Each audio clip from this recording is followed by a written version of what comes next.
제가 틀렸습니다. 2024년 12월 18일 두바이 에어쇼. 저는 150여 명의 중동 국방 관계자들 앞에서 이렇게 고백했습니다.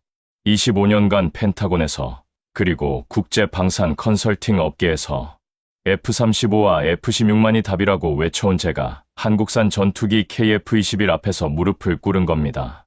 저는 워싱턴 DC에서 25년간 전투기 시장을 분석해온 사람입니다. 제 책상 위엔 늘 로키드 마틴, 보잉, 다쏘의 보고서가 쌓여 있었죠.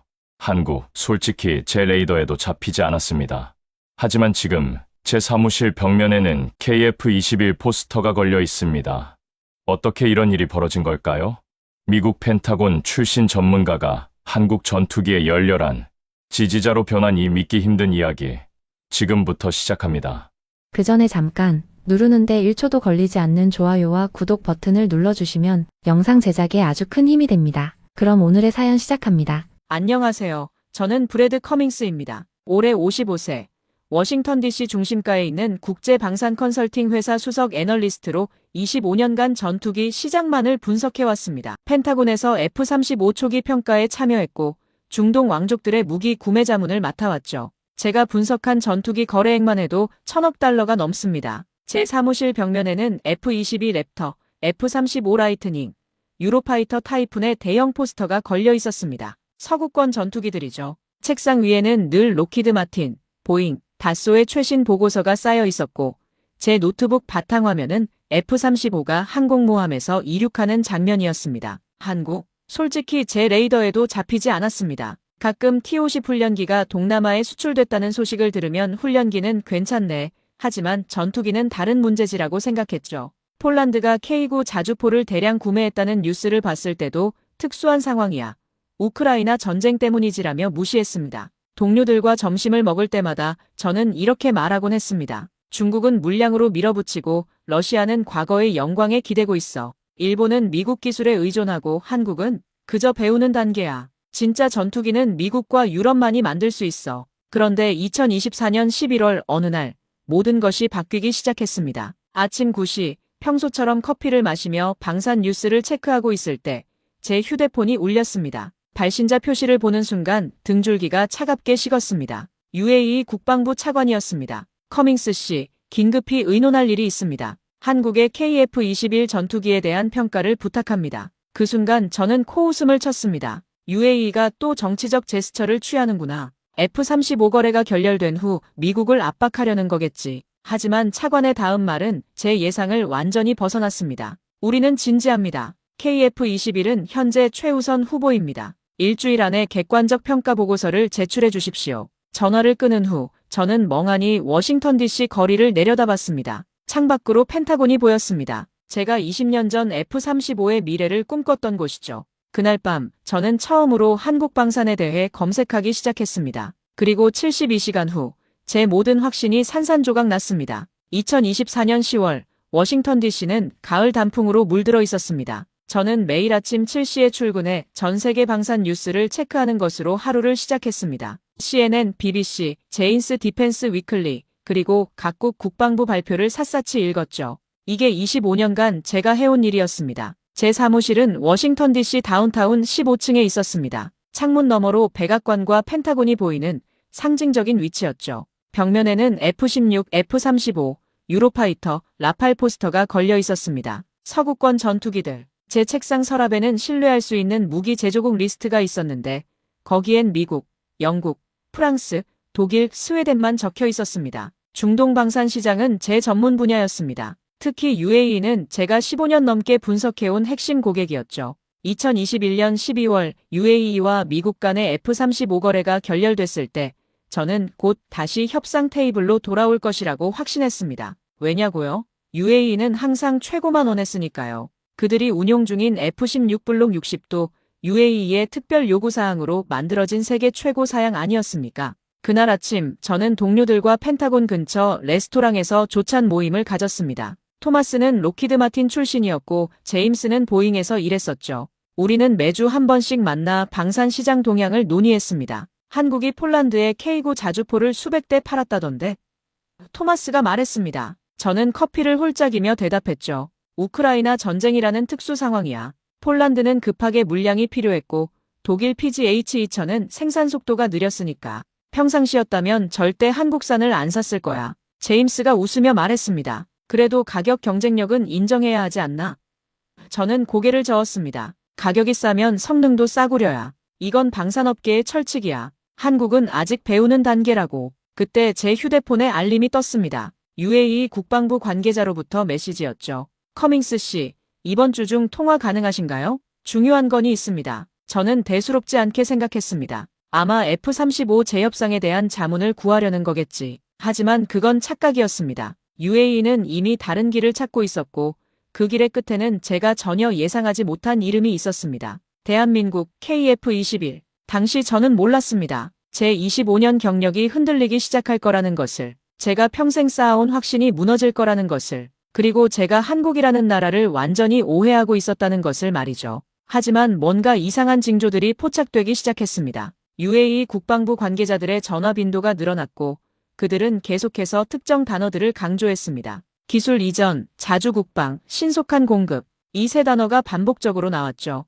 11월 초 제 이메일함에 이상한 메일이 도착했습니다. 서울 에어쇼에 참석한 프랑스 동료가 보낸 현장 사진이었습니다. 사진 속에는 KF-21 부스 앞에 중동 군복을 입은 사람들이 줄을 서 있었습니다. 적어도 20명은 넘어 보였죠. 저는 고개를 갸우뚱했습니다. 단순한 호기심이겠지. 하지만 다음 사진은 제 눈길을 사로잡았습니다. KF-21의 무장통합 현수막에 알타리크라는 이름이 적혀 있었던 겁니다. 알타리크는 UAE가 자체 개발한 유도 폭탄입니다. 왜 한국 전투기 현수막에 UAE 무기 이름이 있는 거죠? 저는 급히 한국 방산업계 소식을 검색했습니다. 그리고 한 기사를 발견했죠. 한국 KAI와 UAE 에지그룹 전략적 협력 MOU 체결. 기사는 짧았고 구체적인 내용은 없었습니다. 하지만 에지그룹이라는 이름이 제 가슴을 쿵 내리쳤습니다. 에지그룹은 장난이 아닙니다. UAE 국부펀드가 운영하는 거대 방산 복합기업이죠. 이들이 움직인다는 건 UAE 정부가 진지하게 나선다는 의미입니다. 단순한 호기심이 아니라는 거죠. 저는 펜타곤에 있는 오랜 친구에게 전화를 걸었습니다. 마이클, 그는 공군 전투기 획득 프로그램에서 20년을 일한 사람이었습니다. 마이크, 한국 KF-21에 대해 들어봤어? 전화기 너머로 한숨 소리가 들렸습니다. 브래드, 한국을 과소평가하지 마. 그들은 우리가 생각하는 것보다 훨씬 앞서 있어. 무슨 소리야?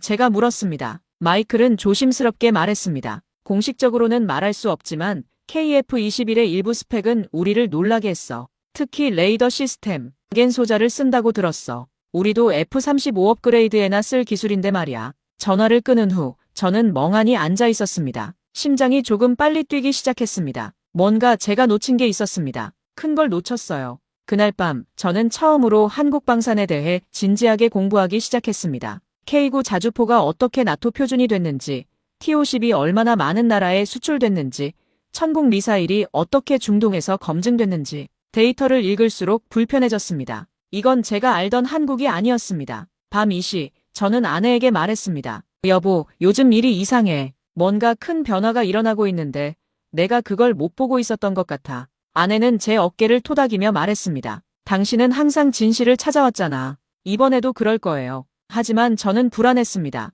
25년 경력이 무색하게 저는 불안했습니다. 2024년 11월 14일 오전 9시 제 인생이 완전히 바뀐 순간이었습니다. 휴대폰이 울렸습니다. 화면에 UAE 국방부 차관이라는 이름이 떴죠. 저는 커피를 한 모금 마시고 전화를 받았습니다. 안녕하십니까, 차관님. 커밍스 씨, 시간 내주셔서 감사합니다. 차관의 목소리는 평소보다 단호했습니다. 바로 본론으로 들어가겠습니다. 우리는 결정했습니다. KF-21을 최우선 후보로 검토합니다. 당신의 객관적 평가가 필요합니다. 제 손에서 커피잔이 떨어질 뻔했습니다. 죄송합니다만 다시 한번 말씀해 주시겠습니까? 제 목소리가 약간 떨렸습니다. 한국의 KF-21 전투기입니다. 우리는 F-35 대신 KF-21을 도입할 가능성을 진지하게 검토하고 있습니다. 일주일 내로 예비평가 보고서를 제출해 주십시오. 심장이 멎는 듯 했습니다. 이건 농담이 아니었습니다. UAE는 진심이었습니다. 차관님, 실례지만 왜 갑자기 한국입니까? F-35 재협상 가능성은 없습니까? 제가 물었습니다. 차관은 단호하게 대답했습니다. 커밍스 씨, 2021년 이후 3년이 지났습니다. 우리는 더 이상 기다릴 수 없습니다. 그리고 우리가 원하는 것은 단순한 전투기 구매가 아닙니다. 기술 이전, 자주 국방 능력 확보, 그리고 진정한 파트너십입니다. 미국과 프랑스는 이것을 줄 수 없었습니다. 하지만 한국은 다릅니다. 일주일이면 충분합니까? 차관이 물었습니다. 저는 침을 삼켰습니다. 예, 최선을 다하겠습니다. 전화를 끊은 후 저는 의자에 푹 주저앉았습니다. 사무실 창밖으로 워싱턴 DC의 스카이라인이 보였습니다. 펜타곤, 백악관, 국방부 청사. 제가 25년간 섬겨온 미국 방산 체계의 상징들이었습니다. 하지만 지금 UAE는 그 체계를 벗어나려 하고 있었습니다. 그리고 그 탈출구에는 제가 전혀 주목하지 않았던 이름이 있었습니다. 대한민국. 저는 급히 동료들을 회의실로 불렀습니다. 토마스, 제임스, 그리고 중동 전문가 사라.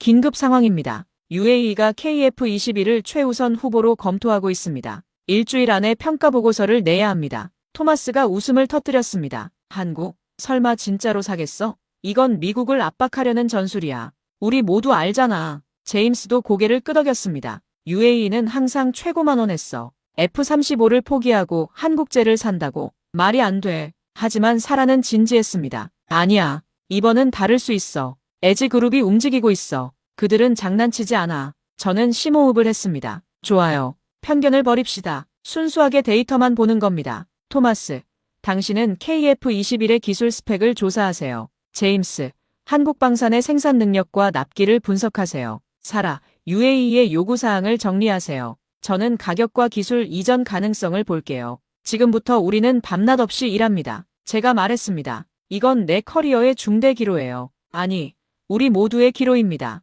그날 밤 저는 사무실에 남아 한국 KAI 웹사이트를 열었습니다. KF-21페이지, 그 유선형의 전투기 사진을 보며 저는 처음으로 이런 생각을 했습니다. 만약 내가 틀렸다면, 만약 한국이 정말로 해냈다면, 커피를 5잔째 마시며 저는 긴 밤을 준비했습니다. 이럴 순 없어. 분명 뭔가 오해야. 다음 날 아침, 저는 한국 KAI에서 받은 기술 자료를 펼쳐놓고 중얼거렸습니다. 하지만 데이터는 명확했습니다. 제가 보고 싶지 않았던 진실들이 숫자로 증명되고 있었죠. 첫 번째 충격, 가격이었습니다. KF-21의 예상 단가는 한화로 약 1,000억 원, 미국 달러로 환산하면 약 7,500만 달러였습니다. F-35는 현재 기준으로 대당 2,000억 원, 약 1억 5천만 달러를 넘어섰습니다. 프랑스 라팔은 1,500억 원 수준, KF-21은 그 절반 가격이었습니다. 저는 항상 배웠습니다. 싸면 성능도 싸구려다. 하지만 다음 데이터는 제 믿음을 흔들었습니다.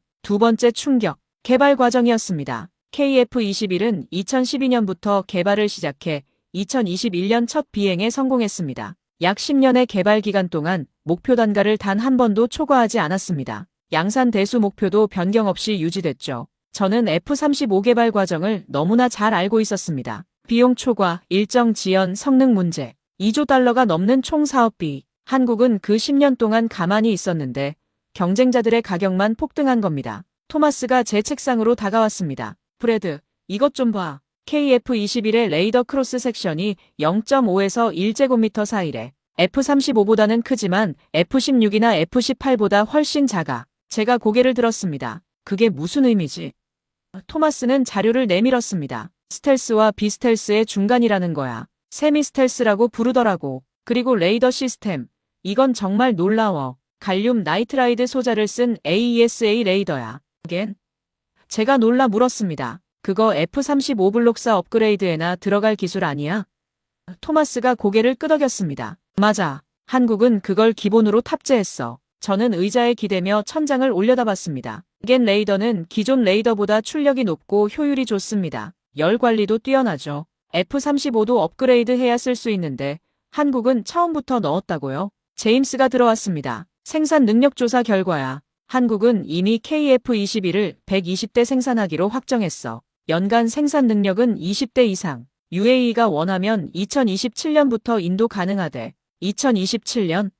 제가 되물었습니다. F-35는 현재 주문하면 2030년대나 받을 수 있어. 생산 라인이 이미 포화 상태거든. 사라가 회의실에 들어오며 말했습니다. 그리고 이거. 한국은 기술 이전에 개방적이야. UAE가 원하는 알타리크 폭탄 통합도 이미 검토 중이래. 미국이나 프랑스는 절대 안 해주는 거잖아. 저는 머리를 감싸쥐었습니다. 이건 착각이야. 데이터가 잘못됐을 거야. 한국이 겨우 10년 개발한 전투기가 F-35를 대체한다고. 말도 안 돼. 하지만 숫자는 거짓말하지 않습니다. 그날 밤 저는 사무실에 혼자 남아 F-35 개발 역사를 다시 읽었습니다. 2001년 시작된 JSF 프로그램, 2006년 첫 비행, 수많은 기술적 문제들, 소프트웨어 버그, 엔진 화재, 가격 폭등, 그리고 KF-21, 2021년 첫 비행, 2021년입니다. 전 세계에서 가장 최신 설계의 전투기였습니다. 컴퓨터 시뮬레이션으로 완벽히 최적화된 기체, 디지털 설계로 제작된 전투기.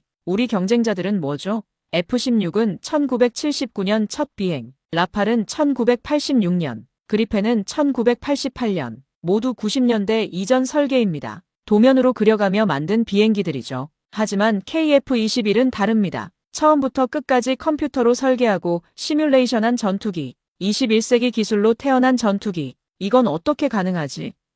저는 모니터를 응시하며 중얼거렸습니다. 한국이 이걸 어떻게 해낸 거야? 새벽 3시, 저는 아내에게 문자를 보냈습니다. 여보, 내가 틀렸을지도 몰라. 한국을 너무 무시했어. 아내의 답장이 왔습니다. 당신은 항상 진실을 찾잖아요. 이번에도 그래요. 하지만 저는 혼란스러웠습니다. 25년간 쌓아온 확신이 흔들리고 있었습니다. 사흘째 되는 날, 더 큰 그림이 보이기 시작했습니다. 그리고 문제는 제 예상보다 훨씬 심각했습니다. 사라가 UAE 측과의 화상회의 내용을 정리해왔습니다. 브래드, 이거 봐. UAE가 원하는 건 단순한 전투기 구매가 아니야. 그들은 자국 방산 산업을 키우고 싶어해. 완전한 기술 이전, 공동 연구 개발, 그리고 MRO 센터까지. MRO? 제가 되물었습니다. 정비, 수리, 정비센터 말이야?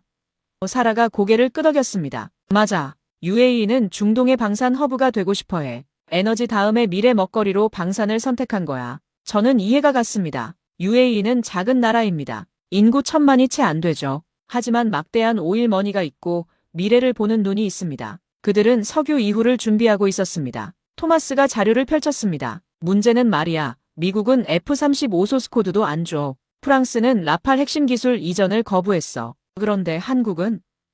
그가 고개를 저었습니다. 한국은 다르더라. 에지그룹과 150억 달러 규모 기술 협력을 약속했어. 150억? 제가 놀라 물었습니다. 그게 다 뭐야? 토마스는 리스트를 읽었습니다. KF-21 도입, 기술 이전, 공동 연구 개발, 엔지니어 교육, 인프라 구축, 그리고 차세대 무기 공동 개발까지. KF-21 구매액을 빼고도 150억 달러야. 저는 숨이 막혔습니다. 이건 단순한 무기 판매가 아니었습니다. 한국은 UAE를 파트너로 만들려 하고 있었습니다. 진짜 파트너, 기술을 나누고 함께 성장하는. 제임스가 또 다른 자료를 가져왔습니다. 그리고 이거, 한국과 UAE가 공동 개발한 RC다 대전차 미사일. 올해 UAE군이 1000발 넘게 계약했대. 이게 무슨 의미인지 알아? 뭔데? 제가 물었습니다. 제임스가 설명했습니다. 미사일을 한 번에 1000발 계약하는 나라가 얼마나 되는 줄 알아? 미국이나 중국 정도야. UAE와 한국의 협력이 그 수준이라는 거지. 저는 의자에 깊이 앉았습니다. 이건 제가 상상했던 것보다 훨씬 컸습니다. 한국과 UAE는 이미 깊은 관계를 맺고 있었고 KF-21은 그 관계의 정점이었습니다. 그때 제 휴대폰이 울렸습니다. 펜타곤의 마이클이었습니다. 브래드, 자네 지금 뭐하고 있나? 그의 목소리는 긴장돼 있었습니다. KF-21 평가 중이야. 왜? 제가 물었습니다. 마이클은 한숨을 쉬었습니다. 조심하게. 이 문제가 워싱턴에서 이슈가 되고 있어. UAE가 F-35를 버리고 한국을 선택할 가능성이 크다고 보고 있거든. 진짜로? 제가 놀라 물었습니다. 마이클이 낮은 목소리로 말했습니다. 이건 비공식이지만 국방부에서 긴장하고 있어. 만약 UAE가 KF-21을 선택하면 중동 전체가 흔들릴 수 있어. 사우디, 카타르, 오만 모두 주목하고 있거든. 전화를 끊은 후 저는 창밖을 바라봤습니다. 이건 단순한 전투기 판매가 아니었습니다. 이건 패러다임의 전환이었습니다. 70년간 미국과 유럽이 독점해온 중동 방산 시장에 새로운 플레이어가 들어오는 순간 그 플레이어는 대한민국이었습니다. 저는 프랑스 친구 피에르에게 전화를 걸었습니다. 그는 다쏘에서 일하고 있었죠. 피에르, KF-21에 대해 들었어? 전화기 너머로 쓴웃음이 들렸습니다. 들었지. 우리 CEO가 긴급회의를 소집했어. 한국이 중동에서 우리 시장을 잠식하고 있거든. 그 정도야? 제가 물었습니다. 피에르는 답답한 목소리로 말했습니다. 브래드, 솔직히 말할게. 우리는 너무 오만했어. 기술을 팔지 않으면서 충성을 원했지. 하지만 한국은 다르더라. 그들은 파트너를 원하는 나라에게 진짜 파트너가 되어줘. 저는 그날 밤 동료들과 긴 회의를 했습니다. 우리가 보고서를 어떻게 써야 할까? 제가 물었습니다. 토마스가 말했습니다. 객관적으로 써야지. KF21은 가격 경쟁력 있어. 기술도 준수해. 하지만 실전 검증이 부족하고 장기 신뢰성은 의문이야. 제임스가 고개를 끄덕였습니다. 맞아. 그리고 미국과의 관계도 고려해야 해. UAE가 F-35를 완전히 포기하는 건 정치적으로 위험해. 하지만 사라는 다른 의견이었습니다. 아니야. UAE는 이미 결정한 것 같아. 우리가 뭐라고 써도 그들은 한국을 선택할 거야. 문제는 우리가 진실을 쓰느냐 아니면 편견을 쓰느냐야. 저는 고민에 빠졌습니다. 진실을 쓴다는 건 뭘까요? 제가 25년간 믿어온 것을 부정하는 건가요? 아니면 데이터가 말해주는 것을 인정하는 건가요? 그날 밤 저는 결정을 내렸습니다. 편견을 버리자. 순수하게 데이터만 보자. 그게 진짜 전문가의 길이다. 하지만 그 결정이 얼마나 고통스러울지 저는 아직 몰랐습니다. 5일 밤을 꼬박 세운 끝에 저는 첫 번째 보고서를 완성했습니다.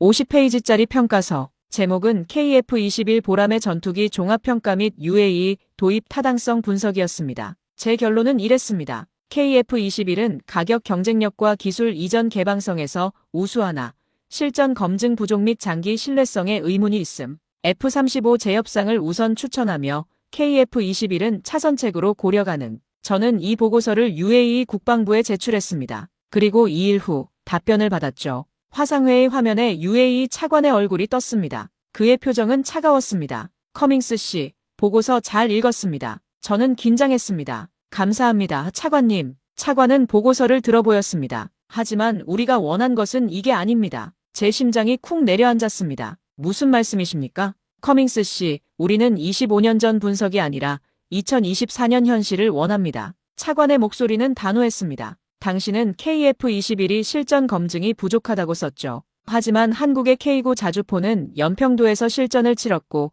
지금은 나토 표준입니다. T-50은 필리핀에서 테러 진압 작전에 투입됐고 태국과 캄보디아 국경 분쟁에서 실전 임무를 수행했습니다. 저는 할 말을 잃었습니다. 차관은 계속했습니다. 당신은 장기 신뢰성에 의문이 있다고 썼습니다. 하지만 한국은 10년 개발 기간 동안 단 한 번도 목표 가격을 초과하지 않았습니다. F-35는 어떻습니까? 비용이 2배로 뛰지 않았습니까? 제 얼굴이 붉어졌습니다. 차관의 말이 맞았습니다. 저는 편견으로 보고서를 썼던 겁니다. 그리고 가장 중요한 것, 차관이 화면에 가까이 다가왔습니다. 우리는 무기를 사는 게 아닙니다. 우리는 파트너를 찾고 있습니다. 미국은 우리에게 F-35를 팔 순 있어도 기술은 주지 않습니다. 프랑스도 마찬가지입니다. 하지만 한국은 다릅니다. 그들은 우리와 함께 성장하려 합니다. 회의가 끝난 후 저는 의자에 주저앉았습니다. 제 25년 경력이 무색하게 저는 UAE에게 거부당했습니다. 토마스가 제 사무실로 들어왔습니다. 어떻게 됐어? 저는 고개를 저었습니다. 망했어. 완전히 망했어. 토마스가 어깨를 토닥였습니다. 그럴 줄 알았어. 너무 방어적으로 썼거든. 방어적? 제가 물었습니다. 토마스가 앉으며 말했습니다. 브래드, 솔직히 말할게. 넌 한국을 평가한 게 아니라 한국을 폄하하려 했어. F-35를 정당화하려고 KF-21의 단점만 찾았지. 저는 반박하려다 멈췄습니다. 토마스 말이 맞았습니다. 저는 객관적이지 않았습니다. 제 편견이 보고서를 쓴 겁니다. 그날 밤 저는 혼자 사무실에 남았습니다. 워싱턴 DC의 야경이 창밖으로 펼쳐졌습니다. 펜타곤의 불빛이 반짝였죠. 저는 제 과거를 되돌아봤습니다. 2005년 펜타곤 F-35 평가팀. 저는 F-35의 수많은 문제점을 알고 있었습니다. 소프트웨어 버그, 엔진 화재, 가격 폭등. 하지만 저는 그것을 변호했습니다. 그래도 미국제야. 결국엔 해결될 거야. 그게 편견이었습니다. 미국제니까 좋다는 편견, 서구제니까 믿을 수 있다는 편견. 저는 보고서를 다시 열었습니다. 그리고 하나씩 다시 읽기 시작했습니다. 제가 쓴 문장들, 실전 검증 부족, 장기 신뢰성 의문, 차선책으로 고려. 이건 평가가 아니었습니다. 이건 편견이었습니다. 새벽 3시, 저는 결심했습니다. 다시 쓰자. 이번엔 진짜로. 편견 없이 순수하게 데이터만 보고. 하지만 그러려면 제가 25년간 믿어온 모든 것을 의심해야 했습니다. 그게 얼마나 고통스러울지 저는 곧 알게 됐습니다. 그날 밤 저는 잠을 이룰 수 없었습니다. 침대에 누워 천장을 바라보며 계속해서 같은 질문이 머릿속을 맴돌았습니다. 내가 정말 KF-21을 제대로 평가할 수 있을까? 25년입니다. 제가 이 업계에서 일한 시간. 그 시간 동안 저는 단 한 번도 서구권 무기의 우월성을 의심한 적이 없었습니다. F-16, F-35, 라팔 유로파이터, 이것들이 세계 최고라고 믿었죠. 하지만 지금 제 앞에 있는 데이터는 다른 이야기를 하고 있었습니다. 새벽 4시, 저는 일어나 서재로 갔습니다. 제 서재에는 지난 25년간 제가 쓴 보고서들이 꽂혀 있었습니다. 저는 2005년 F-35 평가 보고서를 꺼냈습니다. 그 보고서에서 저는 이렇게 썼습니다. F-35는 일부 기술적 문제가 있으나 미국의 기술력을 고려할 때 반드시 해결될 것임. 21세기 전투기의 새로운 기준이 될 것. 지금 2024년입니다. 20년이 지났죠. F-35는 아직도 소프트웨어 문제로 골머리를 앓고 있고 가격은 2배로 뛰었습니다. 제 예측은 반만 맞았습니다. 저는 2010년 유로파이터 보고서를 펼쳤습니다. 유럽의 기술력이 집약된 최고 수준의 전투기. 아시아 국가들이 따라오려면 최소 30년은 걸릴 것. 2024년입니다. 14년이 지났죠. 한국은 KF-21을 만들었습니다. 30년이 아니라 14년 만에. 저는 제 과거 보고서들을 하나씩 읽으며 깨달았습니다. 저는 늘 서구권을 변호했고 아시아를 과소평가했습니다. 그게 제 시각이었습니다. 아내가 서재 문을 열고 들어왔습니다. 여보, 새벽에 왜 안 자요? 저는 고개를 들었습니다. 잠이 안 와. 계속 생각이 나. 아내가 제 옆에 앉았습니다. 무슨 생각? 저는 한숨을 쉬었습니다. 내가 틀렸을지도 몰라. 25년 동안 내가 믿어온 게 편견이었을지도. 아내는 제 손을 잡았습니다. 당신은 항상 진실을 추구했어요. 지금도 그래요. 진실이 불편하다고 해서 피하지 않는 게 당신이잖아요. 저는 아내를 바라봤습니다. 하지만 이건 너무 고통스러워. 내 모든 경력을 부정하는 것 같아. 아니에요. 아내가 말했습니다. 당신의 경력을 부정하는 게 아니에요. 당신이 성장하는 거예요. 25년 전 지식에 갇혀있는 게 진짜 전문가가 아니잖아요. 새로운 진실을 받아들이는 게 진짜 전문가죠. 그 말이 제 가슴을 쳤습니다. 맞습니다. 저는 지금 성장하고 있는 겁니다. 다음 날 아침, 저는 사무실에 출근해 팀을 모았습니다. 모두들, 중요한 발표가 있습니다. 우리는 처음부터 다시 시작합니다. 토마스가 놀라 물었습니다. 무슨 소리야?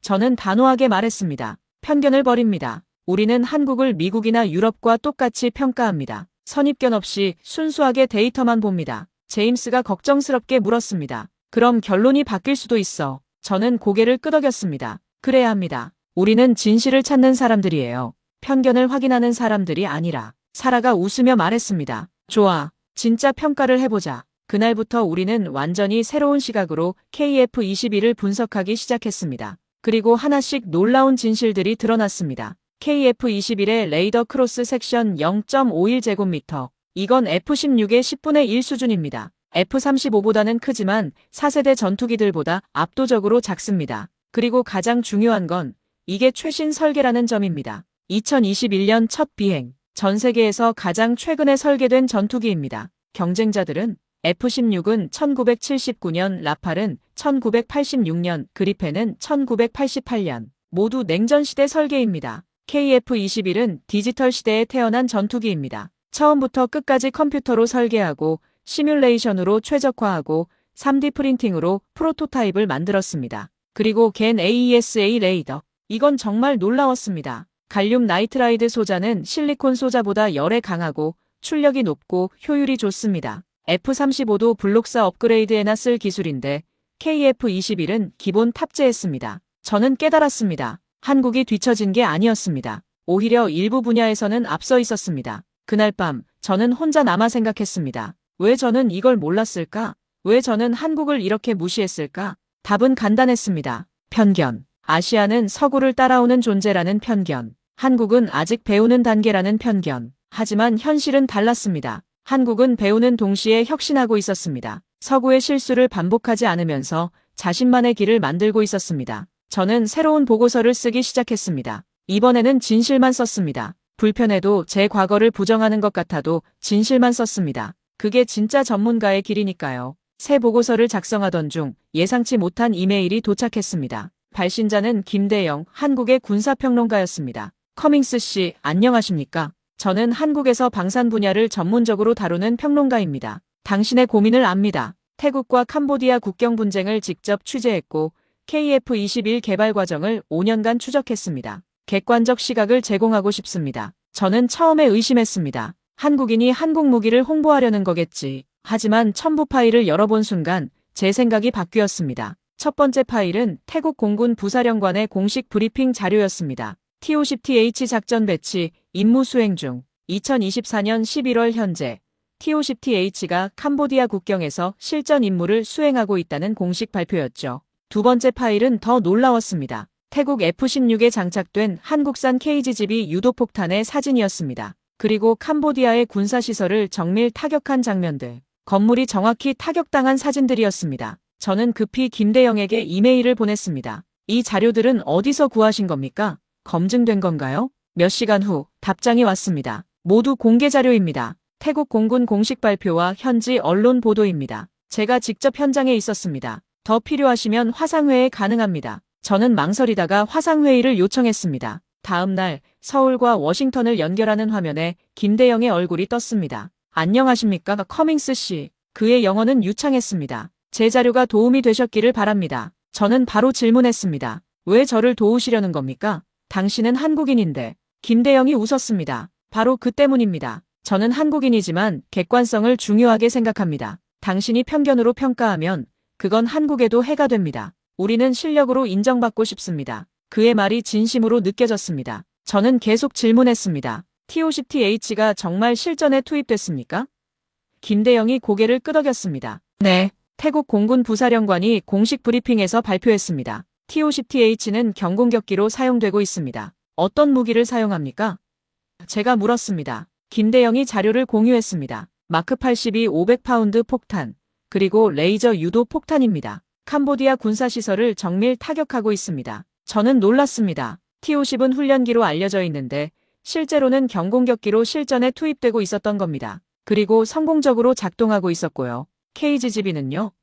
제가 물었습니다. 김대영이 또 다른 자료를 보여줬습니다. 한국산 활공 유도 폭탄입니다. 사거리 100km 이상, 정밀도는 수미터 급입니다. 태국 F-16에 장착돼 사용되고 있습니다. 저는 사진들을 보며 충격을 받았습니다. 이건 홍보 자료가 아니었습니다. 실제 전장 사진이었습니다. 건물이 정확히 파괴된 장면들, 폭탄이 정밀하게 명중한 흔적들. 그런데 왜 이게 널리 알려지지 않았습니까?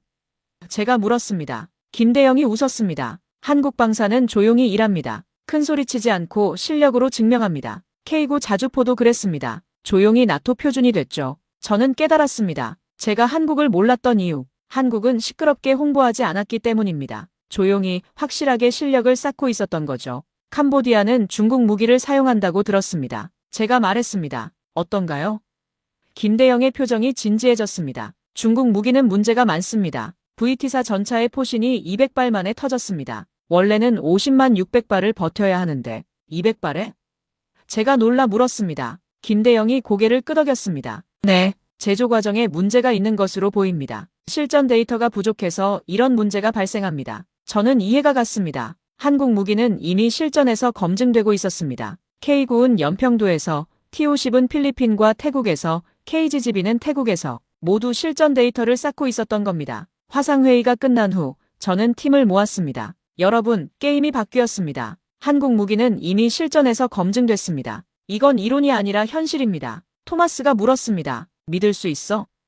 저는 고개를 끄덕였습니다. 공식 자료입니다. 태국 공군 부사령관의 브리핑, 현지 언론 보도 모두 확인된 자료입니다. 사라가 말했습니다. 그럼 우리 보고서 방향이 완전히 바뀌겠네. 저는 웃었습니다. 바뀌는 게 아닙니다. 진실에 가까워지는 겁니다. 그날 밤 저는 김대영에게 감사 이메일을 보냈습니다. 당신의 도움에 감사드립니다. 당신은 제 눈을 열어주셨습니다. 김대영의 답장은 짧았습니다. 아닙니다. 당신이 스스로 진실을 찾으려 했기 때문입니다. 저는 단지 문을 열었을 뿐입니다. 그 문 너머에는 제가 전혀 몰랐던 세계가 있었습니다. 한국이라는 조용하지만 강력한 방산 국가의 세계. 저는 이제 그 세계로 들어갈 준비가 됐습니다. 다음 72시간은 제 인생에서 가장 집중했던 시간이었습니다. 저는 완전히 새로운 접근으로 KF-21을 분석하기 시작했습니다. 편견을 버리고 순수하게 데이터만 보기로 했죠. 첫 번째 분석 포인트는 스텔스 성능이었습니다. KF-21의 RCS는 0.51제곱미터, F-35의 0.0010.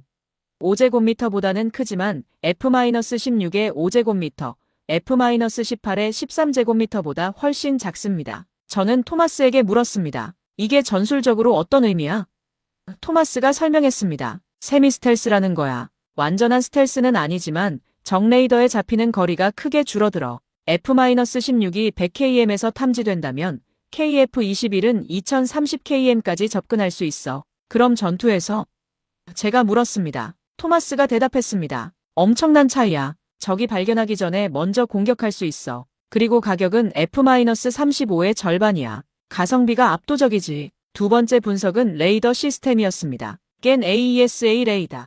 이건 정말 놀라운 기술이었습니다. 갈륨 나이트라이드 소자는 실리콘보다 열의 5배 강하고 출력은 2배 높고 효율은 3배 좋습니다. 제임스가 자료를 가져왔습니다. 이거 봐. F-35는 지금 레이더 업그레이드 프로그램을 진행 중이야. 겐 소자로 바꾸는 거지. 근데 KF-21은 처음부터 겐을 썼어. 언제부터? 제가 물었습니다. 제임스가 답했습니다. 2021년 첫 비행부터. 한국은 처음부터 최신 기술을 적용했어. 세 번째는 설계 철학이었습니다. KF-21은 2021년 첫 비행. 전 세계에서 가장 최신 설계의 전투기입니다. 경쟁자들과 비교하면 그 차이가 명확합니다. F-16 1979년 첫 비행, 도면으로, 설계 라팔 1986년 첫 비행, CAD 초기 도입, 그리펜 1988년 첫 비행, CAD 사용 KF-21 2021년 첫 비행, 완전 디지털 설계. 저는 사라에게 말했습니다. 이게 뭘 의미하는지 알아?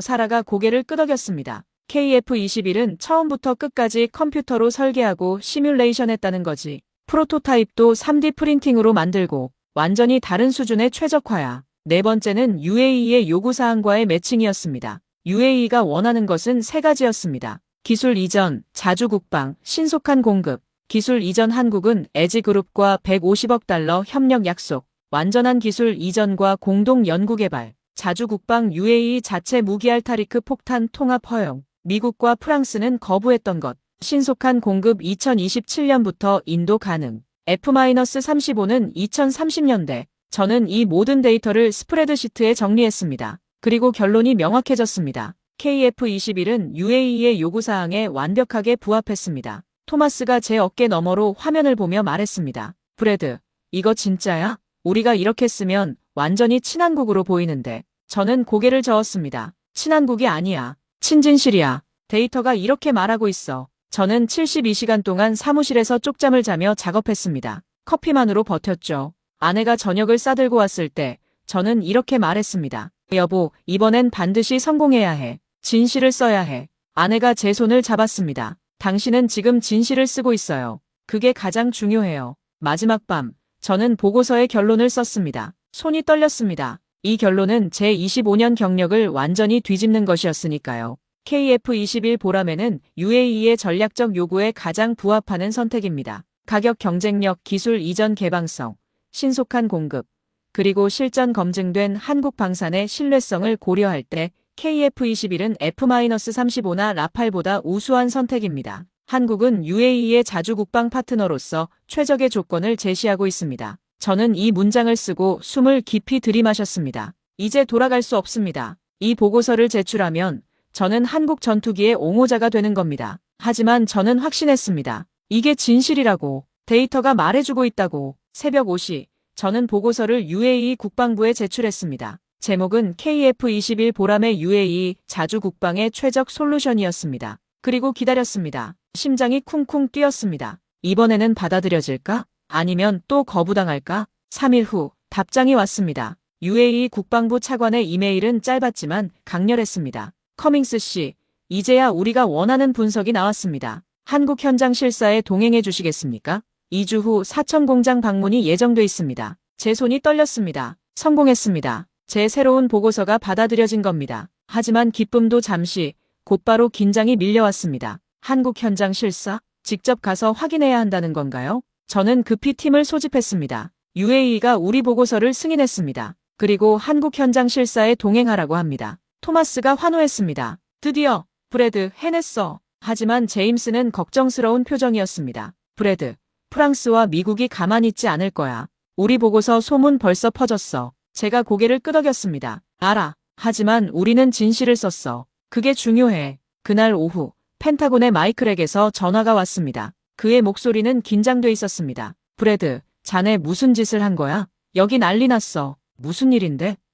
제가 물었습니다. 마이클이 한숨을 쉬었습니다. 자네 보고서가 워싱턴에서 이슈가 됐어. KF-21을 F-35보다 우수하다고 썼다며 국방부에서 잔해를 주시하고 있어. 저는 침착하게 대답했습니다. 마이크, 나는 데이터에 기반했었어. 편견 없이 순수하게. 마이클이 낮은 목소리로 말했습니다. 조심하게. 정치가 개입하면 복잡해져. 전화를 끊은 후 저는 창밖을 바라봤습니다. 이미 시작됐습니다. 압박이. 하지만 저는 물러설 수 없었습니다. 다음 날 프랑스 친구 피에르에게서 이메일이 왔습니다. 브래드, 우리 우정을 생각해서 말하는데 다소가 잔해를 주시하고 있어. 라팔 경쟁에서 한국을 지지하는 건 위험해. 저는 답장을 보냈습니다. 피에르, 미안하지만 나는 진실만 썼어. 정치가 아니라 데이터야. 하지만 압박은 계속됐습니다. 업계 동료들이 하나둘 연락을 끊기 시작했습니다. 록히드 마틴 출신 친구는 배신자라는 말까지 했죠. 저는 토마스에게 말했습니다. 이거 봐. 내가 진실을 쓴 것뿐인데 다들 나를 배신자 취급해. 토마스가 어깨를 두드렸습니다.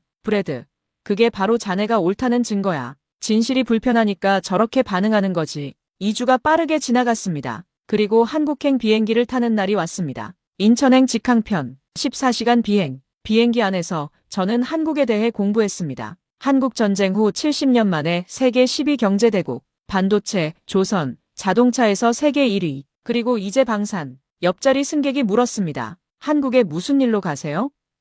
저는 잠시 망설이다 대답했습니다. 전투기를 보러 갑니다. 한국이 전투기를 만든다고요? 그가 놀라 물었습니다. 저는 웃으며 대답했습니다. 네, 그것도 아주 좋은 걸. 인천공항에 도착했을 때 김대영이 마중 나와 있었습니다. 커밍스 씨, 환영합니다. 우리는 악수를 나눴습니다. 도와주셔서 감사합니다. 제가 말했습니다. 김대영이 웃었습니다. 이제 직접 보실 겁니다. 한국 방산의 진짜 실력을. 다음 날, 우리는 사천으로 향했습니다. KAI 공장이 있는 곳. 제 심장이 빨리 뛰었습니다. 드디어 직접 볼 수 있습니다. KF-21을. 제가 72시간 동안 분석했던 그 전투기를. 하지만 저는 아직 몰랐습니다. 제가 보게 될 것이 제 모든 예상을 뛰어넘을 거라는 것을. 한국 방문 3일 전, 폭탄 같은 뉴스가 터졌습니다. CNN 속보였습니다. 미국 UAE의 F-35 판매 재검토 발표. 트럼프 행정부, 중동 동맹 강화 의지 표명. 제 휴대폰이 미친 듯이 울렸습니다. UAE 차관, 한국 KAI, 그리고 제 동료들. 모두가 똑같은 질문을 했습니다. 이제 어떻게 되는 거죠? 저는 급히 뉴스를 확인했습니다. 트럼프 대통령이 직접 발표했습니다. 우리는 중동 동맹국들에게 최고의 무기를 제공할 것입니다. UAE는 오랜 파트너이며 F-35 거래를 재검토할 준비가 돼 있습니다. 150억 달러 규모. 정치적 압박이었습니다. 트럼프는 UAE의 선택을 강요하고 있었습니다. 미국이냐 한국이냐. 더 나쁜 소식이 이어졌습니다. 프랑스 다소가 라팔 40대를 반값에 제공하겠다고 제안한 겁니다. 덤핑이었죠. 정상 가격 1,500억 원짜리를 750억 원에 판다는 겁니다. 제 사무실에 동료들이 모였습니다. 토마스가 말했습니다. 브래드, 끝났어. 미국이 F-35 카드를 꺼냈고 프랑스는 반값 세일이야. 한국이 어떻게 이걸 이겨? 제임스도 고개를 저었습니다. UAE 왕실이 흔들리고 있어. 미국과의 관계를 생각하면 F-35를 거부하기 힘들 거야. 사라가 제 어깨에 손을 얹었습니다. 브래드, 우리가 할 수 있는 게 뭐가 있을까? 저는 멍하니 창밖을 바라봤습니다. 72시간 동안 밤을 새워 쓴 보고서, 제 25년 경력을 걸고 쓴 진실. 그게 이제 휴지 조각이 되는 건가요? 그날 밤, 아내가 사무실로 찾아왔습니다. 여보, 집에 가요. 쉬어야 해요. 저는 고개를 저었습니다. 쉴 수가 없어. 모든 게 무너지고 있어. 아내가 제 손을 잡았습니다. 당신은 진실을 썼어요. 그게 중요해요. 정치가 진실을 이긴다고 해서 진실이 거짓이 되는 건 아니에요. 저는 아내를 바라봤습니다. 하지만 내 보고서가 무슨 소용이야? 정치가 기술을 이겼어. 아내가 단호하게 말했습니다. 아직 끝나지 않았어요. 한국에 가서 직접 보세요. 그리고 UAE에게 다시 한번 진실을 말하세요. 다음 날 아침 UAE 차관에게서 전화가 왔습니다. 커밍스 씨, 상황이 복잡해졌습니다. 저는 침착하게 대답했습니다. 알고 있습니다, 차관님. 한국 방문은 계속 진행합니다. 차관이 말했습니다. 하지만 솔직히 말하면 왕실 내부에서 의견이 갈리고 있습니다. 미국의 압박이 만만치 않습니다. 차관님, 제가 말했습니다. 제게 3일만 주십시오. 한국에 가서 직접 확인하고 최종 보고를 드리겠습니다. 제 25년 경력을 걸겠습니다. 차관이 잠시 침묵했습니다. 좋습니다. 3일. 그게 우리가 줄 수 있는 전부입니다. 전화를 끊은 후 저는 팀을 모았습니다. 여러분, 마지막 기회입니다. 한국에 가서 모든 걸 확인합니다. 그리고 진실을 증명합니다. 토마스가 물었습니다. 만약 안 되면? 저는 웃었습니다. 그래도 우리는 진실을 썼어. 그걸로 충분해. 하지만 속으로는 불안했습니다. 정말 충분할까? 진실만으로 정치를 이길 수 있을까? 한국행 비행기에 오르면서 저는 마지막 도박을 하고 있다는 걸 알았습니다. 이번이 진짜 마지막이었습니다. 그날 밤 기내에서 저는 결심했습니다. 기술은 정치보다 강하다. 진실은 결국 이긴다. 저는 이 말을 믿기로 했습니다. 믿지 않으면 제가 지금까지 해온 모든 게 무의미해지니까요. 인천공항에 착륙할 때 저는 창밖에 서울 야경을 봤습니다. 수많은 불빛들. 이 작은 나라가 70년 만에 이렇게 성장한 나라가 전투기를 만들었습니다. 저는 그걸 직접 확인할 겁니다. 그리고 UAE에게, 아니 전 세계에게 말할 겁니다. 한국이 진짜라고. 이건 정치가 아니라 실력이라고. 비행기가 착륙했습니다. 제 마지막 전쟁이 시작됐습니다. 사천 KAI 공장. 2024년 11월 23일 오전 10시. 제 인생이 완전히 바뀐 순간이었습니다. 공장 입구에서부터 압도당했습니다. 이건 제가 상상했던 한국이 아니었습니다. 최첨단 시설, 완벽한 청결도, 자동화된 생산 라인. 보잉이나 로키드 마틴과 전혀 다르지 않았습니다. 아니, 어떤 면에서는 더 나았습니다. KAI 관계자가 설명했습니다. 이 라인에서 연간 20대 이상의 KF-21을 생산할 수 있습니다. 현재 120대 생산이 확정돼 있고 수출 물량까지 고려하면 라인 확장도 가능합니다. 저는 생산 라인을 걸으며 놀랐습니다. 모든 공정이 디지털화돼 있었고 품질 관리가 철저했습니다. 작업자들의 눈빛에서 자부심이 느껴졌죠. 저기 보이는 게 KF-21입니다. 관계자가 가리켰습니다. 저는 숨이 멎었습니다. 경납고 안에 있는 KF-21. 사진으로만 보던 그 전투기가 제 눈앞에 있었습니다. 유선형의 아름다운 기체, 세미스텔스 설계의 유려한 곡선. 이건 예술품이었습니다. 직접 가까이 가보시겠습니까? 관계자가 물었습니다. 저는 고개를 끄덕였습니다. 마치 성스러운 곳에 들어가는 것 같았습니다. KF-21 옆에 섰을 때 저는 전율을 느꼈습니다. 이 전투기의 모든 표면이 완벽했습니다. 이음새 하나하나가 정밀했고 도장 상태가 흠잡을 데 없었습니다. 엔진은 무엇을 사용합니까? 제가 물었습니다. 현재는 미국 GE의 F414 엔진을 사용합니다. 하지만 2040년까지 국산 엔진을 개발할 계획입니다. 관계자가 답했습니다. 저는 레이더 시스템에 대해 물었습니다. 이겐 AESA 레이더가 정말 탑재돼 있습니까? 관계자가 자랑스럽게 대답했습니다. 네, 한국이 독자 개발한 갈륨 나이트라이드 소자입니다. F-35블록사와 동급입니다. 그때 놀라운 제안이 들어왔습니다. 시험 비행을 보시겠습니까? 오늘 오후 2시에 예정돼 있습니다. 오후 2시. 저는 활주로 옆 관측 타워에 서 있었습니다. 심장이 터질 듯이 뛰었습니다. 곧 KF-21이 하늘을 날 것입니다. 엔진 소리가 들렸습니다. 웅웅거리는 강력한 소리. KF-21이 활주로에 나타났습니다. 태양빛에 반짝이는 은색 기체. 조종사가 엔진 출력을 높였습니다. 소리가 커졌습니다. 그리고 순간 KF-21이 활주로를 박차고 하늘로 치솟았습니다. 저는 말문이 막혔습니다. 그 상승각도, 그 속도, 그 우아함. F-16도, F-35도 아니었습니다. 완전히 다른 무언가였습니다. KF-21은 하늘에서 고개를 펼쳤습니다. 급상승, 급강하, 배럴롤. 모든 기동이 완벽했습니다. 마치 하늘과 하나가 된 것 같았죠. 15분간의 시험 비행이 끝나고 KF-21이 착륙했습니다. 조종사가 캐노피를 열고 나왔습니다. 저는 그에게 다가갔습니다. 어떻습니까? 제가 물었습니다. 조종사가 헬멧을 벗으며 미소 지었습니다. 이 비행기는 F-16보다 날렵하고 F-35보다 다루기 쉽습니다. 조종하는 즐거움이 있어요. 그 말이 모든 걸 증명했습니다. 이건 이론이 아니었습니다. 실제였습니다. KF-21은 진짜였습니다. 저는 급히 UAE 차관에게 영상통화를 요청했습니다. 화면에 차관의 얼굴이 떴습니다. 커밍스 씨, 계속, 오후 845. 어떻습니까? 저는 KF-21 앞에 서서 말했습니다. 각하, 제 25년 경력을 걸고 말씀드립니다. KF-21이 답입니다. 제가 직접 봤습니다. 이건 F-35대안이 아닙니다. 이건 새로운 기준입니다. 차관이 놀라 물었습니다. 그 정도입니까? 저는 단호하게 대답했습니다. 네, 미국의 정치적 압박과 프랑스의 덤핑을 무시하십시오. 기술적으로, 전략적으로 KF-21이 UAE의 미래입니다. 화면 너머로 차관이 고개를 끄덕이는 게 보였습니다. 알겠습니다. 신뢰하겠습니다. 전화를 끊은 후 저는 KF-21을 다시 바라봤습니다. 제가 이 전투기에 제 경력을 걸었습니다. 이제 돌아갈 수 없습니다. 하지만 저는 확신했습니다. 이게 맞다고. 진실은 결국 이긴다고. 그날 밤 서울의 호텔에서 저는 최종 보고서를 썼습니다. 제목은 KF-21 기술이 정치를 이기는 순간이었습니다. 이제 결과를 기다릴 뿐이었습니다. 2024년 12월 18일 두바이 에어쇼. 역사가 쓰여지는 순간이었습니다. 저는 UAE 대표단과 함께 한국관 앞에 서 있었습니다. 수백 명의 기자들, 방산업계 관계자들, 그리고 각국 정부 대표들이 모여 있었습니다. 모두가 한 가지를 보러 온 겁니다. UAE와 한국의 서명식을. 오전 10시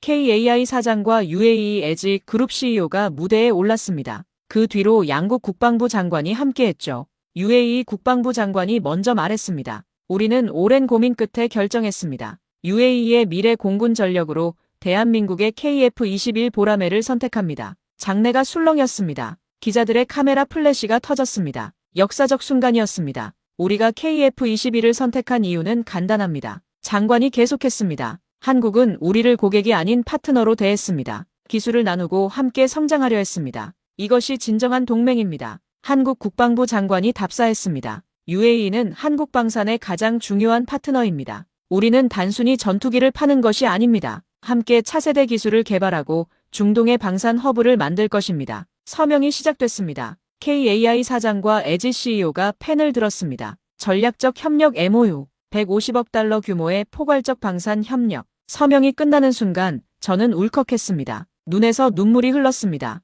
25년 만에 처음 느끼는 감정이었습니다. 옆에 있던 토마스가 제 어깨를 토닥였습니다. 브래드, 해냈어. 우리가 해냈어. 저는 고개를 끄덕였습니다. 말이 나오지 않았습니다. 서명식 후 기자회견이 열렸습니다. 한 기자가 질문했습니다. 미국의 F-35 제안을 거부한 이유는 무엇입니까?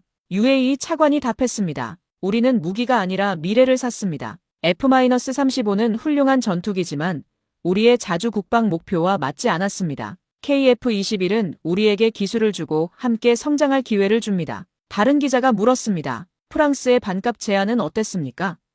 차관이 웃었습니다. 가격이 전부가 아닙니다. 파트너십이 중요합니다. 한국은 진정한 파트너입니다. 기자회견이 끝난 후 저는 조용히 한국관을 빠져나왔습니다. 복도를 걷는데 누군가가 제 이름을 불렀습니다. 커밍스 씨. 돌아보니 김대영이었습니다. 그가 다가와 악수를 청했습니다. 축하합니다. 당신이 이 결과를 만들었습니다. 저는 고개를 저었습니다. 아닙니다. 한국이 해냈습니다. 저는 단지 진실을 썼을 뿐입니다. 김대영이 웃었습니다. 그게 가장 어려운 일이었습니다. 편견을 깨고 진실을 쓰는 것. 저는 창밖을 바라봤습니다. 두바이의 푸른 하늘. 저 하늘을 KF-21이 날 겁니다. UAE 공군 마크를 단 KF-21이. 그날 밤 축하 만찬이 열렸습니다. UAE 왕실 인사들, 한국 정부 대표단, 그리고 저희 팀 모두가 한자리에 모였습니다. UAE 국방부 장관이 제게 다가왔습니다. 커밍스 씨, 당신의 보고서가 결정적이었습니다. 25년 경력의 미국 전문가가 한국을 선택하라고 했을 때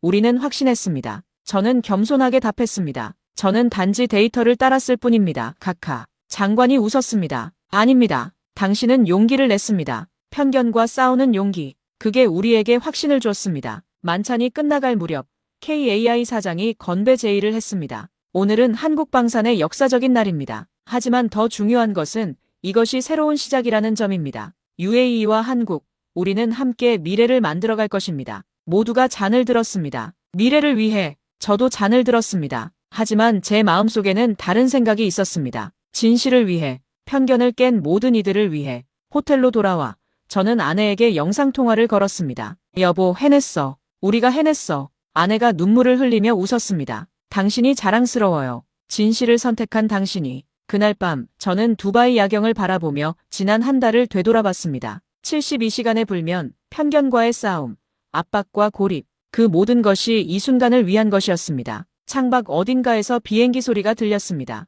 언젠가 저 하늘을 KF-21이 날 겁니다. 그 생각만으로도 가슴이 벅찼습니다. 저는 이제 확신합니다. 진실은 결국 이긴다고. 시간이 걸리고 고통스럽지만 결국은 이긴다고. 두바이 에어쇼가 끝난 지 일주일. 전 세계가 들썩였습니다. 가장 먼저 움직인 건 사우디아라비아였습니다. UAE의 이웃이자 경쟁국. 사우디 국방부에서 긴급회의 요청이 왔습니다. KF-21에 대한 브리핑을 요청합니다. 그 다음은 카타르였습니다. UAE가 선택했다면 우리도 검토해야 합니다. 오만도 관심을 표명했습니다. 중동 전체가 움직이기 시작한 겁니다. 더 놀라운 건 유럽이었습니다. 폴란드 국방부에서 연락이 왔습니다. K9 자주포에 이어 KF-21도 검토 중입니다. 기술 자료를 제공해 주십시오. 말레이시아는 더 직접적이었습니다. MRCA 사업 1순위로 KF-21을 검토합니다. 빠른 시일 내 협상을 시작하고 싶습니다. 저는 이 모든 요청을 정리하며 놀랐습니다. 불과 한 달 전만 해도 아무도 주목하지 않던 KF-21이 이제 전 세계가 원하고 있었습니다. 글로벌 언론도 움직였습니다. WSJ 일면 톱 기사를 냈습니다. 한국, 중동 방산 시장의 새 강자 등극, UAE 거래로 패러다임 전환. 뉴욕타임스는 분석 기사를 실었습니다. 왜 UAE는 F-35 대신 KF-21을 선택했나? 기술 이전과 파트너십이 핵심. 파이낸셜 타임스는 더 직설적이었습니다. 서구 방산 독점의 종말. 한국이 새로운 기준을 만들다. 프랑스 르몽드는 우려를 표명했습니다. 라팔의 위기. 한국 KF-21이 유럽 방산을 위협하다. 독일 슈피겔도 비슷했습니다. K9에 이은 KF-21. 한국이 유럽 방산의 아성을 무너뜨리고 있다. 저는 이 기사들을 하나씩 읽으며 감회가 새로웠습니다. 한 달 전만 해도 저 역시 한국을 무시했었죠. 하지만 이제 전 세계가 한국을 주목하고 있었습니다. 방산업계도 충격에 빠졌습니다. 록히드 마틴은 긴급 경영진 회의를 소집했습니다. 한국을 어떻게 대응할 것인가? 다소도 마찬가지였습니다. 라팔 수출 전략 전면 재검토. 가장 놀라운 건 나토였습니다. 나토 국가들이 KF-21에 관심을 보이기 시작한 겁니다. 폴란드, 체코, 루마니아 모두 나토 호환성을 검토하고 있었습니다. 한 나토 관계자는 이렇게 말했습니다. K9이 이미 나토 표준입니다. KF-21도 그렇게 될 수 있습니다. 한국은 신뢰할 수 있는 파트너입니다. 저는 토마스에게 말했습니다. 이거 봐. 불과 한 달 만에 모든 게 바뀌었어. 토마스가 고개를 끄덕였습니다. 브래드, 우리가 역사의 전환점에 있었어. 한국 정부도 움직였습니다. 방산 수출 목표를 상향 조정했습니다. 기존 200억 달러에서 300억 달러로. 그리고 2030년까지 세계 4대 방산 수출국 진입을 선언했습니다. KAI는 생산 라인 확장을 발표했습니다. UAE 수출 물량과 추가 해외 수요를 고려해 연간 생산 능력을 30대로 확대합니다. 한국 언론도 열광했습니다. KF-21, UAE 수출 대박, 150억 달러 규모 협력, 한국 방산, 세계 무대에서 인정받다. 하지만 가장 감동적이었던 건 한국 국민들의 반응이었습니다. 온라인 커뮤니티에는 자부심 넘치는 댓글들이 쏟아졌습니다. 우리나라가 전투기를 수출하다니. K방산 자랑스럽다. 저는 김대영에게 메시지를 보냈습니다. 한국 국민들이 자랑스러워하는 모습을 봤습니다. 당연한 일입니다. 한국은 해냈습니다. 김대영의 답장이 왔습니다. 커밍스 씨, 당신 덕분입니다. 외국인 전문가의 객관적 평가가 큰 힘이 됐습니다. 저는 웃었습니다. 제가 한 건 진실을 쓴 것뿐인데 이렇게 큰 변화를 만들었습니다. 하지만 저는 알고 있었습니다. 이건 시작일 뿐이라는 것을. 진짜 변화는 지금부터라는 것을. 2025년 1월 더 놀라운 소식이 연이어 터졌습니다. 한국과 UAE의 협력이 단순한 전투기 판매를 넘어섰습니다. 1월 15일 서울에서 양국 정상회담이 열렸고 포괄적 방산 협력이 발표됐습니다. 첫째, 공동 연구개발. UAE와 한국이 차세대 스텔스 무인기를 함께 개발하기로 했습니다. 예산 50억 달러. 2030년 완성 목표. 둘째, MRO 센터. UAE의 중동 방산 정비 허브를 만듭니다. K방산 무기를 중동에서 직접 정비하고 수리하는 센터. 한국 기술자들이 UAE 엔지니어들을 교육합니다. 셋째, 무기 공동 생산. 알시다 미사일을 UAE에서 생산합니다. 기술 이전과 함께 UAE는 이 미사일을 중동 국가들에 수출할 수 있습니다. 넷째, 교육 프로그램. 매년 100명의 UAE 엔지니어가 한국에서 교육받습니다. 방산 기술, 생산 공정, 품질 관리 전반. 저는 이 발표문을 읽으며 감탄했습니다. 이건 단순한 무기 판매가 아니었습니다. 생태계를 만들고 있었습니다. 한국과 UAE가 함께 성장하는 생태계. 더 놀라운 건 나토 국가들의 반응이었습니다. 폴란드가 공식적으로 KF-21 도입을 검토한다고 발표했습니다. F-35를 보완할 전력으로 KF-21을 평가 중입니다. 체코도 관심을 표명했습니다. 그리펜 대체 사업에 KF-21을 후보로 고려합니다. 루마니아는 더 직접적이었습니다. KF-21 기술 설명회를 요청합니다. 저는 토마스에게 말했습니다. 나토까지? 이건 상상을 초월해. 토마스가 자료를 보여줬습니다. 브래드, 이거 봐. 한국이 나토 기준을 만들고 있어. K9이 나토 표준 자주포가 됐잖아. 이제 KF-21도 그렇게 될 수 있어. 제임스가 덧붙였습니다. 그리고 가격. F-35는 대당 2천억 원이 넘어. 나토 국가들도 부담이야. KF-21은 1천억 원. 같은 예산으로 2배를 살 수 있어. 사라가 분석 보고서를 제시했습니다. 더 중요한 건 기술 이전이야. 한국은 나토 국가들에게도 기술을 나눠줘. 미국은 절대 안 하는 거지. 저는 고개를 끄덕였습니다. 맞습니다. 한국의 경쟁력은 성능만이 아니었습니다. 파트너십이었습니다. 함께 성장하려는 의지. 에지그룹의 움직임도 놀라웠습니다. 1월 말 에지가 한국 방산 스타트업 5곳에 투자했습니다. 총 10억 달러. 드론, 레이더, 미사일, AI 기술. 에지 CEO는 이렇게 말했습니다. 우리는 한국을 단순한 공급자로 보지 않습니다. 기술 파트너이자 미래를 함께 만들 동반자입니다. 한국 방산 업체들도 적극 대응했습니다. 한화는 UAE에 탄약 생산 공장을 짓기로 했습니다. LIG넥스원은 레이더 공동 연구소를 설립했습니다. 현대로템은 장갑차 기술 이전을 약속했습니다. 저는 이 모든 움직임을 보며 깨달았습니다. 이건 단순한 무기 거래가 아니었습니다. 새로운 질서가 만들어지고 있었습니다. 서구 독점이 아닌 다극화된 방산 질서, 그리고 그 중심에 한국이 있었습니다. 저는 새로운 분석 보고서를 쓰기 시작했습니다. 제목은 방산시장의 패러다임 전환, 한국이 만드는 새로운 기준이었습니다. 이 보고서에서 저는 썼습니다. 한국은 더 이상 추격자가 아닙니다. 일부 분야에서는 선도자입니다. 겐 레이더, 디지털 설계, 빠른 생산, 그리고 무엇보다 파트너십. 한국이 새로운 기준을 만들고 있습니다. 이 보고서는 큰 반향을 일으켰습니다. 방산업계 필독 자료가 됐죠. 저는 각종 컨퍼런스에 초청받기 시작했습니다. 한국 방산의 부상에 대해 강연해달라고. 한 컨퍼런스에서 저는 이렇게 말했습니다. 저는 25년간 서구 중심으로 세계를 봤습니다. 하지만 틀렸습니다. 세계는 이미 다극화됐고 한국은 그 한 축입니다. 우리가 인정하든 안 하든 현실은 바뀌었습니다. 청중들이 박수를 쳤습니다. 하지만 일부는 불편한 표정이었습니다. 특히 로키드 마틴과 다소 관계자들. 컨퍼런스가 끝나고 한 로키드 마틴 임원이 제게 다가왔습니다. 커밍스, 자네 너무 나가는 거 아닌가? 한국이 우리를 넘어설 순 없어. 저는 침착하게 대답했습니다. 넘어서는 게 아닙니다. 다른 길을 가는 겁니다. 그리고 일부 분야에서는 이미 앞서 있습니다. 그가 코웃음을 쳤습니다. 일시적 현상일 뿐이야. 저는 웃었습니다. 그렇게 믿고 싶으시다면 그러세요. 하지만 데이터는 다르게 말합니다. 저는 이제 확신합니다. 세계는 바뀌었고 한국은 그 변화의 중심에 있습니다. 2025년 3월, 저는 워싱턴 DC 사무실에 앉아 있습니다. 하지만 모든 게 달라졌습니다. 벽면의 포스터부터 바뀌었습니다. F-22,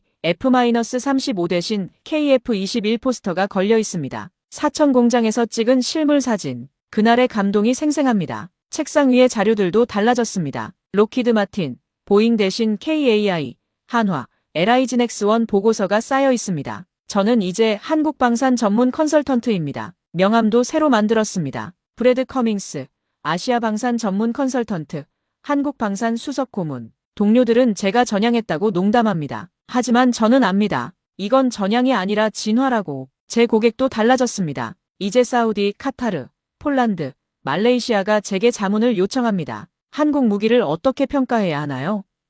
KF-21이 우리에게 맞을까요? 저는 그들에게 솔직하게 답합니다. 제 편견을 버리는데 72시간이 걸렸습니다. 하지만 일단 데이터만 보면 답은 명확합니다. 가장 큰 변화는 제 사고방식입니다. 저는 이제 국적으로 무기를 평가하지 않습니다. 순수하게 성능, 가격, 파트너십으로 평가합니다. 한 고객이 물었습니다. 미국제가 여전히 최고 아닌가요?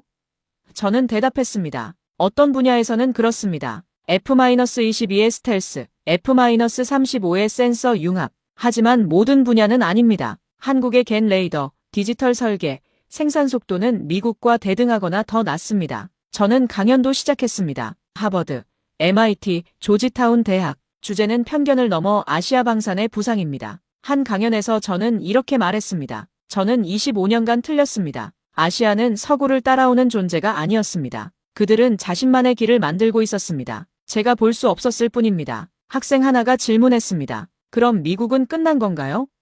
저는 고개를 저었습니다. 아닙니다. 미국은 여전히 강합니다. 하지만 독점은 끝났습니다. 이제는 경쟁의 시대입니다. 그리고 경쟁은 모두를 더 강하게 만듭니다. 저는 책도 쓰기 시작했습니다. 제목은 편견을 넘어 KF-21이 가르쳐준 것입니다. 제 72시간의 여정, 편견과의 싸움, 그리고 진실의 발견. 모두가 담긴 책입니다. 출판사 편집자가 물었습니다. 이 책이 당신 경력에 손해가 되지 않을까요? 미국 방산업계가 싫어할 텐데. 저는 웃었습니다. 이미 많이 싫어합니다. 하지만 진실이 더 중요합니다. 가장 의미 있는 변화는 제 가치관입니다. 저는 이제 국적이 아닌 실력을 봅니다. 전통이 아닌 혁신을 봅니다. 과거가 아닌 미래를 봅니다. 딸아이가 물었습니다. 아빠, 한국이 정말 그렇게 대단해? 저는 대답했습니다. 대단한 게 아니야. 실력이 있는 거지. 그리고 실력은 국적을 따지지 않아. 이걸 아빠가 배우는데 25년이 걸렸단다. UAE에서 감사패를 보내왔습니다. 객관적 평가로 올바른 결정을 도운 공로. 저는 이 감사패를 사무실에 걸어놨습니다. F-35평가 표창장 옆에 2개의 표창. 하나는 F-35를 옹호한 것, 하나는 KF-21을 옹호한 것. 서로 모순돼 보입니다. 하지만 저는 압니다. 둘 다 진실이라고. 시기가 달랐을 뿐. 한국 정부에서도 연락이 왔습니다. 한국방산 홍보대사를 맡아주시겠습니까? 저는 정중히 거절했습니다. 저는 홍보하는 사람이 아닙니다. 평가하는 사람입니다. 한국이 잘하면 칭찬하고 못하면 비판하겠습니다. 그게 진짜 전문가의 길이니까요. 지금 제 사무실 창밖으로 워싱턴 DC가 보입니다. 펜타곤, 백악관. 제가 25년간 섬긴 곳들입니다. 하지만 이제 저는 더 넓은 세계를 봅니다. 서울, 두바이, 바르샤바, 쿠알라룸푸르. 세계는 넓고 가능성은 무한합니다. 저는 이제 60세가 다 됐습니다. 제 커리어의 후반부입니다. 하지만 가장 의미 있는 시기입니다. 왜냐하면 저는 이제 진실을 쓰니까요. 편견 없이, 국적 없이 순수하게 데이터만 보고. 이게 제가 꿈꿨던 전문가의 모습입니다. 이 이야기가 우리에게 주는 교훈은 무엇일까요? 첫째, 편견은 진실을 가립니다. 저는 25년간 한국을 과소평가했습니다. 왜냐하면 아시아는 서구를 따라온다는 편견이 있었으니까요. 하지만 현실은 달랐습니다. 한국은 따라오는 게 아니라 자신의 길을 만들고 있었습니다. 둘째, 데이터는 거짓말하지 않습니다. KF-21의 스펙, 가격, 생산 능력, 모든 데이터가 한국의 실력을 증명했습니다. 제가 그걸 인정하는데 72시간이 걸렸지만 일단 데이터를 보니 답은 명확했습니다. 셋째, 진실은 용기가 필요합니다. 저는 제 25년 경력을 걸고 UAE에게 KF-21이 답이라고 말했습니다. 동료들은 저를 배신자라고 했고 업계는 저를 외면했습니다. 하지만 저는 진실을 선택했습니다. 그게 진짜 전문가니까요. 넷째, 변화는 불편합니다. 제가 편견을 깨는 과정은 고통스러웠습니다. 제가 평생 믿어온 것을 부정하는 것 같았으니까요. 하지만 그 고통 너머에 성장이 있었습니다. 다섯째, 실력은 국적을 따지지 않습니다. 한국이든 미국이든 유럽이든 중요한 건 실력입니다. 기술입니다. 혁신입니다. 국적으로 평가하는 순간 우리는 진실을 놓칩니다. 여러분은 어떻습니까? 혹시 편견 때문에 놓치고 있는 진실이 있지 않나요? 여러분의 업계에서도 항상 이랬으니까라는 이유로 새로운 것을 거부하고 있지 않나요? 저 나라는 안 되라는 편견으로 가능성을 차단하고 있지 않나요? 저는 55세에 제 편견을 깼습니다. 25년 경력을 흔들며 새로운 진실을 받아들였습니다. 쉽지 않았습니다. 하지만 후회하지 않습니다. 왜냐하면 진실을 아는 것. 그게 진짜 전문가이고 진짜 어른이니까요. 여러분도 도전해보세요.